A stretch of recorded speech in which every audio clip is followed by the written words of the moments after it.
I have a spending addiction, and now I'm in £12,710 worth of debt. This is episode 3 of my Get Out of Debt series, and today we're talking about how I got here in the first place. Please don't judge. Obviously, it didn't happen overnight. It has taken me, I want to say, about 5 years to accumulate this much debt, and it's taken me 5 years to also try and get out of it because I didn't realize how bad it was. You know what? This is actually a great topic. So many people, no matter where you are in the world, struggle with spending addictions, end up in a lot of debt, and then before they know it, they look back and realize that they have been racking up debt for the last 5 years. And comment down below if you've ever struggled with a shopping addiction or you know somebody who has, because I think this is more common than not. And I've just got progressively worse with money. So it basically started for me in 2020. I was working during, but I was just basically spending every single paycheck I was getting on just crap. Like all the stuff you see trending, I was buying. I owned it all. Magnetic eyelashes. I had a lot. I bought every morph palette there was. You know, I didn't save any money. I was just spending. At the end of 2020, I then moved into a flat on my own. It cost me a lot more than I could afford. So I was paying £825 in rent each month, and then bills on top of that. I was having my friends around every week, pretty much just drinking. So my bills were really expensive from where there was just people at the flat all the time. This is when I actually first got my overdrafts, and they were both over £1,000, just so I could stay afloat each month. And, you know, I didn't want anyone to know I didn't have any money. Didn't want anyone to know I was struggling. My dad did help me a lot at the time, Right. But it was still more than what I could meet. Textbook living above your means. Even sounds like in her case, living far above her means. And what makes it even worse is she admits she was buying all the unnecessary stuff, all the trendy stuff. This is a great video. Oh, so many people do this on TikTok. Got people on a chokehold. People see all the viral things that are trendy, whether it's cups, mugs, purses, makeup, all of the stuff. If you try to keep up, you will constantly be spending money. And think about it like this. If you know that you're always spending money and you never save any money, what if you just shifted that mindset to say, hey, instead of seeing how much stuff I can acquire, challenge yourself first to see how much you can save. Challenge yourself to see how much debt you can wipe out. And I fear a lot of people are motivated to do things that put them in a horrible position, all to look back and regret it. I always think people who share these sort of stories are very brave, and I think she is too.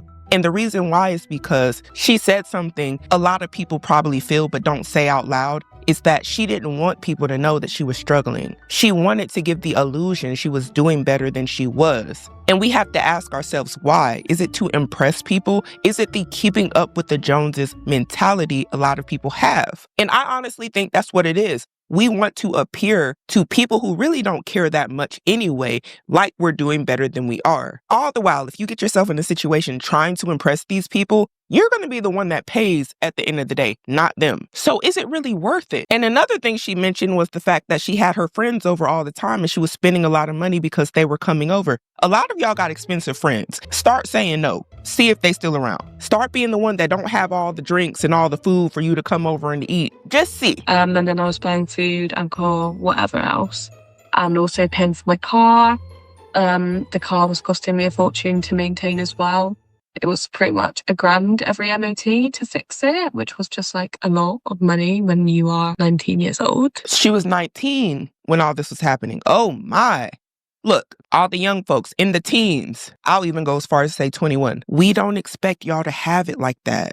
Y'all are having this expectation on yourself that you're supposed to have all these things and to be doing it big like you're 30, like you're 40. No, I'm going to be honest with you. When most of us were 20, 19, 18, we were broke too. Don't you know, you're pretty much at 18 setting the stage of how the rest of this is about to go for you. At 18, when you get those first loan offers and you start wilding at 18, not thinking about 5-10 years from now, you are digging yourself into a hole. But let me tell you the opposite. If you are 18, 19 years old and you start saving and you're investing, you're going to have such a head start. You're going to be so far ahead. And the reason is because time in the market matters. Time in investing into yourself matters. And the best time to start is when you're 18. If you can start before that, even better. Heck, some people's parents are starting them off at 15. Some of them starting them off from the time they was born until they graduate. Think about how many years up on the average person that person would have just because they started at a very young age. Now, take it from me, and I'm 32. I've been investing into myself since I was a teenager. And guess what? It's still there. It's still there. Even if it's $100, that $100 to you, that's $100 today. But just open your eyes to what the possibilities of $100 every month could be if you don't touch it and you don't go spend it on something stupid anyway. Most of us have honestly spent at least $100 every month on some BS. And I'm going to tell you what can happen. You're going to hit 30, 40, 50. And though you've been spending recklessly $100 every month, at least since you was 18, 19 years old, you're going to look in your account and say, I'm broke every month. Every single month, you're going to say, I'm broke. You got raises, you've made more money, and you bought more stuff. Instead, if you just cut back a little bit, even the smallest amount at that young age, you're going to be golden. Hey, y'all, block out all the noise. More than likely, those people you trying to impress right now anyway, 10, 20 years from now, they're not going to be there. I don't care how close you are to them. Most of them ain't going to be in your life. So yeah, that's how I started building up my overdrafts. I then realized I had a really bad credit score. And the way to improve your credit score, apparently, is to get a credit card. Worst decision I've ever made. I got a credit card. It had a balance of £3,250. Spent the whole lot in a month. I bought everything. I was just like, I want this. I'm going to buy it. I've got money. I'm going to buy it. I've got money. I didn't have money. It wasn't my money. Why? So it was not good at all. I bought so much stuff. I spent £3,500 pretty much. So I was then trying to pay that off, trying to pay off my overdrafts. I'm basically living paycheck to paycheck at this point. I'm in my overdraft every single month. It's a lot. And then about a year ago, last April, I needed to buy a car. So every single month, it's a lot. Oh my gosh. A lot of people have the impression that credit cards is free money. It's free money. It's not free money, y'all. And I can tell just by how she's telling this story, she was just trying to do the right thing to get her in the position that she wanted to be in, to get the good credit that a lot of people want, especially at a young age when you don't have no credit. I know how that is. I didn't have credit when I was 18. That was good. But the only way to get good credit, if you get a credit card, is to make your payments on time. You cannot be late. You cannot just run up the whole balance, max out the credit cards, and expect to have a good credit score. Y'all, credit cards specifically require you to pay attention to credit utilization. What does that mean, Symone? We done talked about this a few times, so we're going to go there again today. Now we're back on Experian. And the reason why I like to go to these websites to show you guys these definitions and what this means is so you can be confident enough to know that at the tip of your fingertips is all the knowledge you need in the event that you're serious about getting financially educated and your financial literacy. Just like I type that in, you can type it in. If you want to understand how to be better with money and understand all these terms and what it really means to build good credit, you got to learn the basics, y'all, the basics. And I understand a lot of us aren't taught, but in this day and age, we have everything at our fingertips. So I say this to encourage anybody. I don't care if you think you're not the smartest or you're not the sharpest tool in the shed. I'm not either, but I know how to do a Google search. So this here says, what is a credit utilization rate? Okay, quick answer. According to Experian, your credit utilization rate is the percentage of the available credit that you are using on your credit cards and other lines of credit. It's based on the balances that appear in your credit report. In general, a lower credit utilization rate is best. What does that mean? I'm gonna give you a quick example. And I don't want to use too many big numbers. So we're just going to go with 1,000, right? Because people are young and we're going to act like you got a little starter credit card.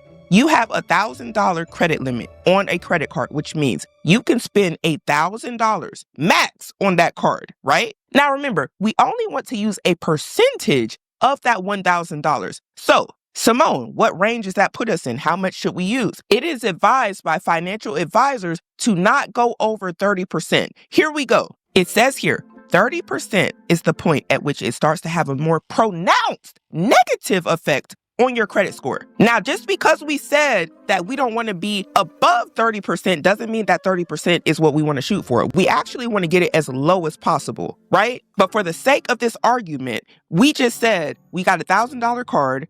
If we were at 30%, which is when we start to see a possible negative effect happening, that means off of that $1,000 at max, you should only be spending $300. Why? Because that's 30% of 1,000. But really, how I like to do it is be somewhere between that 10 to 20% range. Why? Because we don't want to just shoot for mediocre. We want the best, right? If we're trying to build credit. So perhaps on that $1,000, you only spend 10%.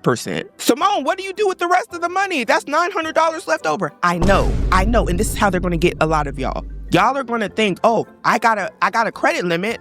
I got this free money. If I swipe and build it up, I'm going to build credit. No, a lot of y'all aren't even going to pay it back. I'm going to be totally honest. You're not even going to pay it back. And what's going to happen to you is every month, you're going to get interest on that amount that you didn't pay back. And then it's going to add more interest every month to what you already didn't pay back. And you need to call your credit card company and ask them, when does my billing cycle start? And when does it end? They will be able to tell you these 2 dates, and you need to mark it in your calendar. You need to have that credit card paid off before the end of that billing cycle. Why?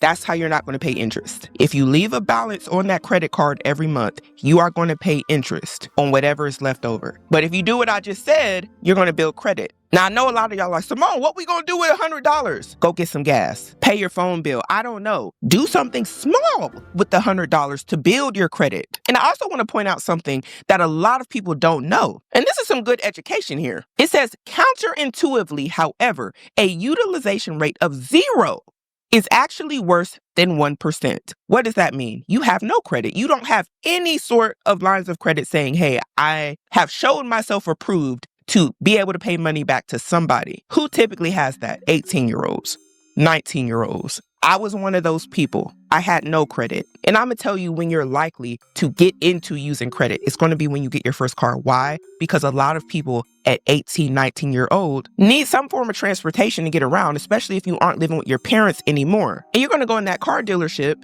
and try to get a car with no credit. And guess what's going to happen to you? You're going to need a high interest rate. And you know what they're going to tell you?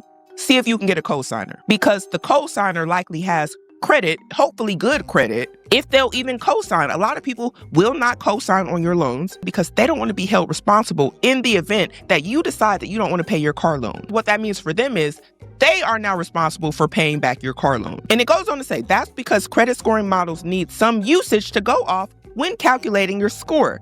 At a 0% utilization, it doesn't tell them much about your credit habits. i.e., we don't know if you're going to run off on the plug twice. A low credit utilization rate could indicate you're using your credit card and repaying your balances responsibly, which is why I said off that $1,000, only spend $100 and pay it before the end of the billing cycle. A lot of people don't know this. We aren't taught this in school. A lot of parents aren't educated enough to teach their children this aspect of building credit. A lot of parents are just saying, save some money up, pay your bills on time. What does that mean? It's not good enough. I'm being honest with you. According to what we just read, this is why you need to know the details of building credit and how to do it responsibly are important. You just can't say, pay your bills on time. On time to some people means they've maxed out the credit card and they're making minimum payments on time at the end of every month. It's not good enough to tell people to pay it on time. We got to get raw. With that same logic, you will never pay off your credit card because you're making minimum payments on time. Now you're paying on a card for 15 years and you can't seem to grasp why. Because nobody told you, but you're going to learn today. Now, one more thing I want to point out. We're going to get back to the video. It says average credit card utilization by credit range. What are we looking at here, y'all? It says the FICO score credit range for people who have poor credit. This is how much they're generally utilizing as far as their credit range. People who have a 300 to 579 credit score, which is considered poor credit according to Experian, are typically utilizing 82% of their credit utilization. Symone, what does that mean? We're going to go back to our $1,000 example.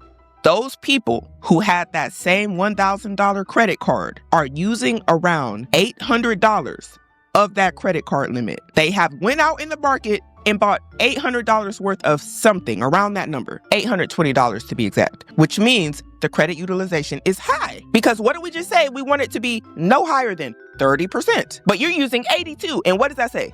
Typically, you got a poor credit score, 300 to 579. Fair is considered to be 580 to 669 are utilizing 56% of their credit. Good, which is what we want people to be at least good. These are people that have a 670 to a 739 credit score are utilizing 35%. Ain't that crazy? How we said around that 30% range is where you want to be, and the people who have good credit are using 35. Do y'all see the numbers correlating? It is a direct reflection of how much credit you are using. But let's take it a step further. The people who have very good credit, this is where it starts getting interesting and what we want, right? These are people with the 740s, the 799s. They're only utilizing 14.7% of their credit. They got these credit cards. They said, hey, I'm only using 14%. I'm not running up the whole thing because they understand the game. And the people who have exceptional credit, which is we not shooting for mediocre, okay? Bare minimum.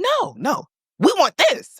800 to 850 only are utilizing around 6.5% of their credit utilization. You got to have some discipline to do that and understand what it means. If you want them good credit scores, you got to know. You got to have the knowledge. Not just have the knowledge, y'all. You have to apply the knowledge that you learned. And unfortunately, in this situation, that is not what happened. She has overutilized her credit and didn't pay it back on time in a timely manner, which is going against the very goal that you have of getting good credit. Let's see some more. And then about a year ago, last April, I needed to buy a car. So I took out a 10 grand loan. I didn't end up buying a car. I paid off all of the debt. So I paid off all the credit cards, most of my overdrafts. I also bought stuff for my bedroom because I wanted to do up my room, my bed. You can see up there. It was very expensive. I spent the whole 10 grand. Yeah. I paid off all of my debt to then spend it again.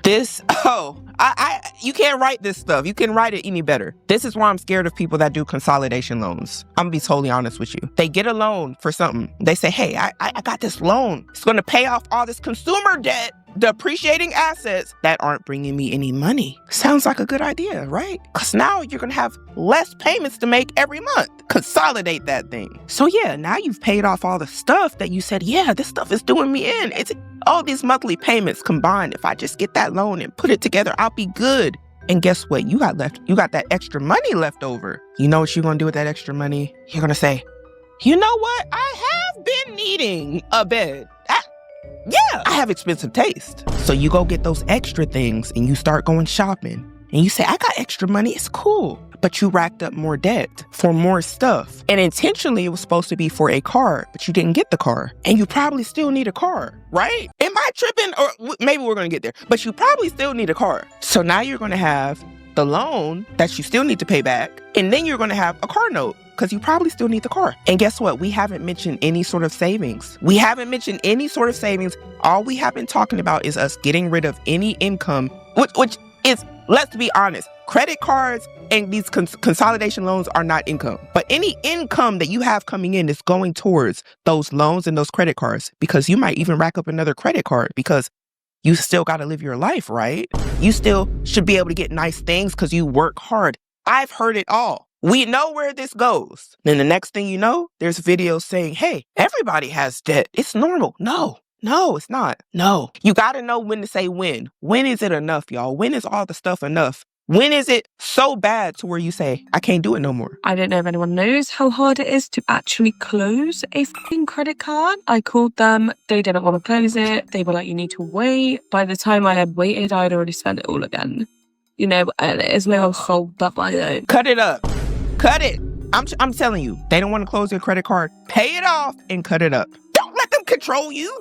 You got scissors. And if you ain't got scissors, you got a knife. Slice it. Whatever you need to do. Put it in the shredder. Give it to the dog. Some of y'all got dogs that will tear something up so fast. The cat, the rabbit, whatever you got. Burn it. Gasoline. Some people say they froze their credit card in the freezer. I said, well, and they did that until they were disciplined enough to spend how I was saying that people need to spend to actually build their credit after they wiped out their debt. If you have a credit card and you don't learn these things first and you consider it free money, this is likely what will happen. And it's very sad. I don't want to see people go down this path because it's honestly avoidable if you understand how it's supposed to be spent. Symone, what if I don't have the money to get the stuff I want? Get another job. Get a raise. Get more money. I don't want to. You're going to be in debt because you're going to use a credit card. You're going to get a loan. The math is the math, y'all. Y'all want to get mad, kick and scream? I didn't have another choice. In many life circumstances, you don't. Real life emergencies, but I'm talking about doing things that you don't have no business doing. All the eyelashes, the latest makeup. I needed a nice bed and my bed's expensive. Don't get an expensive bed. Don't get the makeup. I like Sephora. I don't care. Do you like work? Do you like overtime? Do you like DoorDash, Instacart, the Rover app?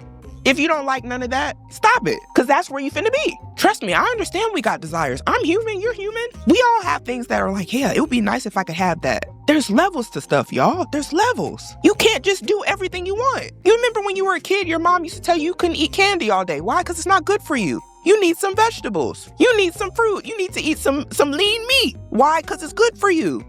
You can't just do all the stuff you want to do and eat candy all day and eat chips and eat snacks and drink juice, especially with all the high fructose in it. Why? It's going to make you sick. You will bury yourself into a situation to where you feel sick, to where every time you see it, you're stressed. Anxiety. You are buying anxiety on credit. Think about that. With interest, by the way. I'm just trying to wake somebody up. I hope y'all get what I'm trying. I say this with love because I don't want you like that. You deserve better than to be stressed and have anxiety over a bunch of stuff that don't even matter in the first place. Over a bunch of stuff that if I had said, hey, what was this $10,000 you racked up on your credit card? You can't even tell me. You're looking around like, what did I do? It was a hazy day. Because you know it was a bunch of BS. And again, I'm talking about things that aren't necessities, y'all. I understand life happens. For those things, if you must tap into a credit card, do so responsibly, please, and pay it back as soon as possible if you don't have a savings. By the time I had waited, I'd already spent it all again. You know, it's no one's fault but my own. I am just like awful with money. Then my second credit card, I was like, I can do a balance transfer. So I did do the balance transfer because it was like no interest for 6 months. I haven't paid that off. So now I just have another credit card. Also maxed out the other, like both credit cards again. So I just spent everything on there. Didn't I say this is what happens? The transfers. You get a consolidation loan. Essentially, that's what it is. Throw in all of those irresponsible decisions on one loan. Sounds like a great idea, right? Not if you're irresponsible with money. No, you're going to go get some more credit cards. I called it. Video after video, we see the same thing happen. The writing is on the wall, y'all, and that's why I'm pointing it out. We have to notice the patterns. If you don't see the pattern in people doing that, and you think that you're about to get a credit card and you all of a sudden about to be better, and you have no knowledge on how this really works, you about to get ate up by the credit card company. You're going to be their biggest fan, and they're going to be your biggest fan because they're going to make a lot of money off of you in the fact that you don't know how to spend on your credit card responsibly. The bank finna love you too because you're going to keep coming back to them for loans. And guess what? You're not getting good interest rates because your credit is shot. You're not getting a 6%. They're giving y'all 24s. 37. I don't even know if that exists. But you get what I'm saying. They're giving you extremely high percentages. The people who have good credit scores get the low percentages whenever they need to borrow because they have showed themselves approved to be able to pay them back responsibly. You got an 800 credit score, you gonna get whatever you want, baby. What do you need? You coming in there with subprime? 520? 499? They like, ain't nobody coming to see you owe this. Like, seriously, if they do, it's only off the strength that they finna get a whole bunch of interest off of you because they know you're not making your payments on time and you're gonna pay them for the next 15 years. It's just all stupidity with money, all of it. Like, I have no one to blame but myself. All the borrowing accounts were, like, one of them I bought a laptop because I dog sit. So I bought the laptop to set up my dog sitting business properly. I haven't done that. I just have this laptop that I haven't done that on. Hopefully I will do it soon. I am planning to spend like the next year trying to set that up properly. Why a year? It's a bit, man, that's crazy because she actually has something that can make her money and she's going to sit on it for a year while actively seeming like she needs money. And she's paying interest on the laptop, by the way, because it's not paid off. Wow. And then all the other borrowing is just like clothes and whatnot. Yeah. Wow. It's bad. That's bad. So I definitely have a spending addiction. And I just think that this series can help people realize that they're actually not alone in this. And she's right. A lot of people go to therapy for this sort of thing. Nothing wrong with that. If you need to talk to somebody to get yourself right, talk to somebody. If you need a financial advisor, go get you one. I tell you, it would be better than you burying yourself into deeper debt for things that don't even matter. Oh, man. And I'm saying that if you already have clothes. When she's saying she has a shopping addiction, people with a shopping addiction aren't just going out and getting the necessities. I needed new clothes. No, you wanted more clothes and you're addicted to getting more and more and more. It's never enough. Somebody got to intervene or something has to happen, but you got to get it right. You got to take this serious because this is not a game. This debt could easily be $50,000, $100,000, maybe even bankruptcy. If that's even a thing where she lives, because it sounds like she lives in like the UK or something. And I mean, I've taken the first couple steps by realizing that I have a problem. Yeah. And also like getting a debt advisor. Don't get me wrong, I still buy stuff, but I've got better. Progress. You got to start somewhere. Sometimes the baby steps turn into you just running full speed, but you got to start with the baby steps. I'm okay. Yeah. I've got much better. Good. And I just need to keep going. It's so hard. And I just actually struggle with not buying things because it makes me feel good. And I love buying things for other people. Forget them. No, they don't get Nathan. Tell them I ain't got it. If you got to tell them you got a shopping addiction, I got a problem. I can't be buying you stuff because I'm getting that dopamine hit every time I go in the store. If they're real friends, they're real family, they'll understand. I don't think they want you to struggle like this. And who cares what they think anyway? You don't want you to struggle like this. So that's enough. That's already enough. What you think matters. How you want to really live matters. And you don't want this for yourself. And I know it's hard, y'all. Cut them cards up. Cut them up. Like, I love it. I literally love it, but I just can't do it anymore. Yeah. Because I've just put myself into an awful position. So, I hope this video at least helps one other person realize if you're spending loads of money that you do not have, just stop doing it. I think I will have to do a breakdown, like what I actually bought. Because I actually don't know what I spent this money. Like the loan I know, the rest I don't have a Scooby-Doo. I have come like a very long way. And to be posting this on social media is insane. Yeah. But it means I can actually hold myself accountable. So yeah, I just hope that this helps other people too. I need to know what y'all think about this one. This is a very, very interesting story, but I know very relatable to a lot of people. So I want to take the opportunity to ask, do you struggle with the shopping addiction or do you know somebody who does? And shout out to her. Her name is Chloe's Diaries on TikTok if you want to give her a follow. And we wish you good luck on your journey, Miss Chloe, because what you shared, a lot of people deal with. And it's more common than a lot of y'all think. A lot of your friends, a lot of your family members are suffering in silence. But I hope that this video was knowledgeable at some point and you can better understand how credit works. Or if you can see yourself in Miss Chloe, I hope that this was encouraging to you to change or at least look at the things that got you into the situation. We got to start making better decisions today in order to have a better future.